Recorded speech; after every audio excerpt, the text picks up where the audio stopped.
Hello, kings, queens, and non-binary bards. Yesterday we got season 4 of The Dragon Prince, and I want to talk about my review and thoughts on the season. This video is formatted really weirdly. I wrote down kind of like what I wanted to talk about, and I was like, this is very interesting, but you know what? We're going to do it. I'm going to talk about episode 1 through 3, and then a few characters, and then just quick takes. So I hope you are fine with that, and let's get started. Alright, so episode 1. I watched this episode a week ahead since they just gave it to us. I didn't have any expectations except just to see how they would set it up. I like that we got to see some interactions with Corvus and Soren. In my last video, I discussed if Corvus and Soren were going to be a thing. I still don't know. In this episode, they just seemed buddy-buddy to me. I know that some people were not happy about episode 1. I was indifferent. For most shows, I tend to be open to episode 1, especially a new season, because stories tend to not jump into the conflict right away. Episode 2. I heard from other YouTubers who watched some of the episodes ahead from Netflix that they were very surprised how early Rayla appeared. When I heard that, I was expecting she would appear in episode 3 in the end or 4. I was definitely surprised that she appeared in episode 2. When she appeared, my thoughts on the pacing changed a lot. I was very happy that they had her come in episode 2 just because it would have been a drag to keep thinking where Rayla was. I think it would have stunted the timeline we see in this season. We knew she was coming, but we didn't know when. Once again, if she didn't appear when she did, she would have been in the back of our minds, and we may have not seen things we saw later on or even meet Rex Igneous. Now, Claudia, Terry, and Viren. I liked how they changed Viren. It's interesting that he became so afraid of heights, but makes sense at the same time. Terry is an interesting elf. I don't know why he's there. You would think he would have hatred towards humans like most elves. Also, you would think he would have heard about two mages being a threat to Exadia, but no, he's in love with Claudia. I do like his voice. Every time I hear it, it reminds me of Tom Holland. Terry himself reminds me of Tom Holland. I am not really a big Tom Holland fan, but you know what I mean. In episode 3, we had a lot of things happen. One thing that was surprising was Corvus can play the cello, but it was good. I loved the fight between Claudia and Ibis. I liked the back and forth to show their strengths. The pulling of Claudia's hair to have her Cup stab herself was kind of cool, as in the thought of the fight. One thing that I was getting a little cringe from was Ezran's speech / poem during the fight between Ibis and Claudia. To me, that speech was a little annoying. Just a little. To me, when he kept repeating the word violence and stop, it was just a little bit too much for me. I don't know why. It was just like, all right, we get it. You're really hopeful. It reminds me a lot of the Avatar, The Last Airbender, and the Ember Island play where they were making fun of Katara being too hopeful. In that way, Ezran is getting a little too annoying with being too hopeful. I liked how they made Callum upset at Rayla. That was a good play, just because he should be upset for her leaving him for 2 years. I didn't like how Rayla just brushed off the fact that she left him for 2 years. She kept telling him she was so nervous, and it seemed like she was just trying to make it about her, but it shouldn't be. It was kind of mean in a way, just because she wasn't really saying sorry for leaving. And when Callum was pointing out that she wasted the 2 years, which was a little harsh, just a little. She was defending herself, but I feel like she should have just admitted she was wrong for leaving and accept his feelings. And yes, she was leaving him for a reason, but it was just more of just ghosting him was what was wrong about it. Kind of going off topic, but still on topic for episode 3, it was interesting that Corvus did not come with the group. Because Corvus didn't come, I do feel like Soren and Corvus are just best buds. I feel like if the writers wanted to have a romantic relationship between Soren and Corvus, they would have added him in the group. But, maybe we will see some romantic relationship in the next seasons. I could see that adding another relationship would have been a lot to the series just because this season had a lot of storylines. We had Claudia, Viren, and Terry's group. We had Callum, Rayla, Ezrin, and Soren's group. We had Janai and Amaya. But at the same time, they could have added him in there, and they could have just had Soren and Corvus just talking or blushing. So I still feel like it's a 50-50 if they are going to be a thing. I wouldn't be sad if they didn't, and of course I wouldn't be upset if it did happen, but yeah. Alright, now going to the characters. I told you that this is a weird format of a video, but whatever.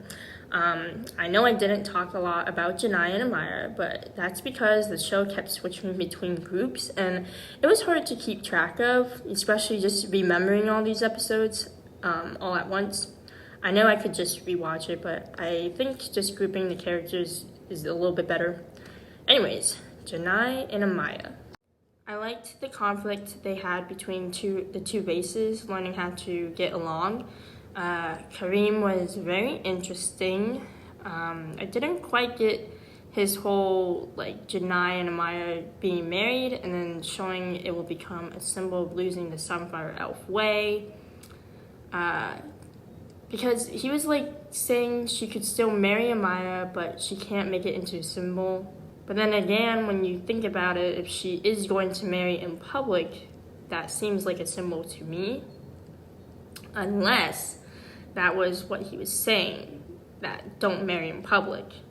Now, going to another topic, I did like the show touching on traditions and preserving history versus moving on and change. It was a little off that Kareem wanted a blood and ash duel. Yes, I get that he wants to rule like Arya, but the duel was abolished by their grandmother for a reason, and it was a long time ago. So it's why did he ask to duel if he himself cares so much about history and tradition? He should have known that he's already breaking a rule by having a duel. It's like if you were a big rule follower and you care about rules so much, but you go through a red light, it's just contradicting your own self. So I just felt like him being such a character caring about history and tradition, that he breaks a historical rule that's been placed years ago. It's just conflicting and contradicting his own character. But that also makes sense because we humans like to contradict ourselves too. So it's weird, but also makes sense.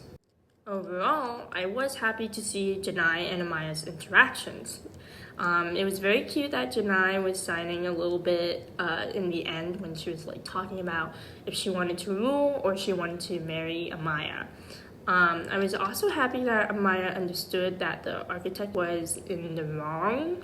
That scene between the Sunfire Elf and the architect was intense, and I really liked that because it touches a big subject on religion versus whatever it is.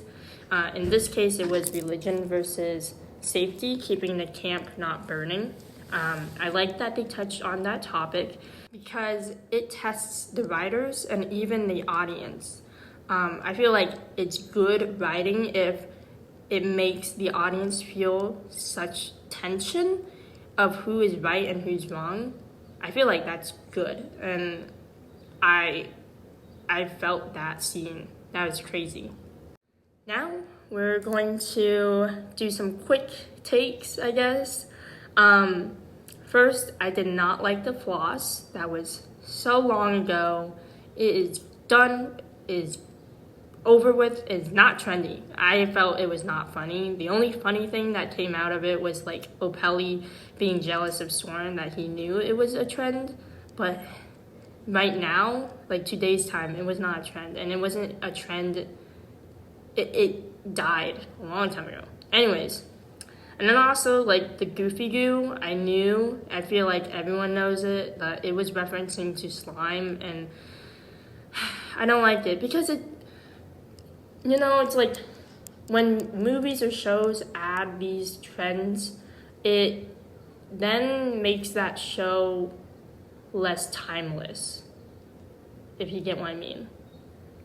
It doesn't box the show into a certain time, as in real life time, not like the setting time. All right. Ezrin was okay to me this season. He was just a little annoying with his whole speech. I get that he understands it's hard, but also like him being too hopeful is a little like, all right, dude, there's a lot more to this than what you're saying. It's easy to say but harder to do. That's what I feel like his character is a lot of just easy to say, but like overall it's hard to do. And I hope that further in the seasons in the series, he'll learn that not everything is just easy with a little love and hope. That sounds sad, but like I think that's a good character growth. He already grew so much, but I feel like he needs to get over that hump, because like he was trying to calm down Rex, which it was a little annoying because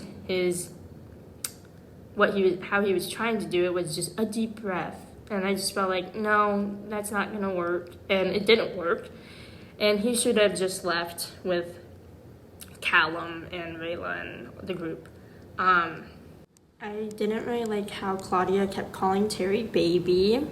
Even if she said bae, I feel like it would still sound weird. Also, like, if Callum and Rayla said baby or bae, I think that would also sound weird. So, in general, no, thank you. I love all the Avatar Last Airbender references, like the boomerang and Rex's lair and Yip Yip, of course. I thought it was really cool to see Callum being possessed by Erebos. I mean, like, and it's not cool, but also, like, it was cool. It reminded me a lot of Itadori and Sukuna, just because, like, the deep voice with a teenager. I felt a lot of pain when Soren learned that Viren was alive. That scene was very sad. I did like how Soren really was trying to reach out to Claudia. Overall, I'm just very happy about Soren's character growth. His character just complements the others really nicely, and he's just a good addition. He's not too annoying. He's getting better with his whole jokes and not being just the comedy person, but he has his own character, and that's good. And I like how he can complement the other characters. I feel like that is a good character in itself.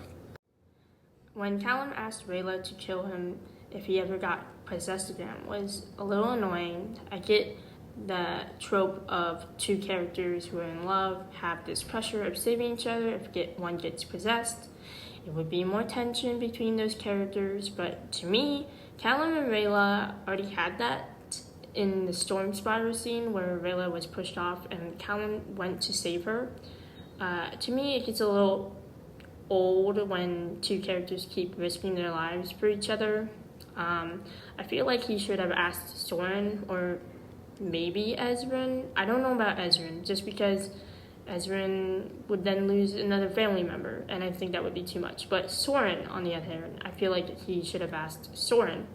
As I said before, Soren complements other characters around him, and I feel like the storyline would be pretty similar. as in like if he asked Rayla and if he asked Soren. It would be different as in context of it's not a trope, and it would build Callum's relationship with Soren or any character other than Rayla. Also, in the context to the series again, Callum and Rayla haven't even really talked about their conflict of her leaving for 2 years and him being upset at her. They haven't gotten a proper resolution about that. So I feel like him asking her was not the right time. Some smaller things, I wish they had subtitles for Amaya. Yes, we could have gotten context from Janai, but I just feel like overall it would be better if Amaya had subtitles for her signing. I thought that the Guardians of the Great Gates should have been silent. To me, their voices weren't needed. I didn't like the comedic relief of them. They weren't really funny, and I felt like they were just a bore. The last 2 episodes. Up to that point in episode 7, I knew that we only had 2 more episodes left. I honestly did not know what was going to happen. I knew that we were probably going to meet Rex, and then that was it. We also knew that they would have to meet the other archdragons, to get the other clues to meet Erebos. And we only had 2 episodes left, so obviously that would have not been possible. Also, I already liked the pace we were going, but at the same time, I felt like I wasn't going to be satisfied in the end. But then I was wrong. I was really wrong. To me, what made this season go out with a bang and change my whole feeling of the season and the pace was the last 12 minutes of this season. The last 12 minutes in episode 9. The part between Claudia and Rayla. When Claudia taunted Rayla and showed her the coins, I was going crazy. I was watching this with my friends, and they knew I was going crazy. I was so sad when Stella caught the coins, and Rayla found out she was tricked. I was devastated, because I am a big Runan fan, and it has been 4 years since we've seen him. So this made me so upset, because it would have meant we wouldn't see him and Rayla's parents in the next season, or of season 6. So I was pretty heartbroken. But the next scene was crazy, because first we got foreshadowing that Terry may leave Claudia because he is now realizing how mean she is and becoming. And then when Claudia tossed the coins to Rayla, that's not redemption, Rayla saw the coins, and I was so happy. That changed everything in this season, for me at least, because that means we're going to see a reunion, and my guess that is going to be season 5, episode 1 or 2, and Rayla is going to ask Callum to help her free her family. And what's even better is that Callum has the translation tone. So that whole scene, I know it's going to be so good.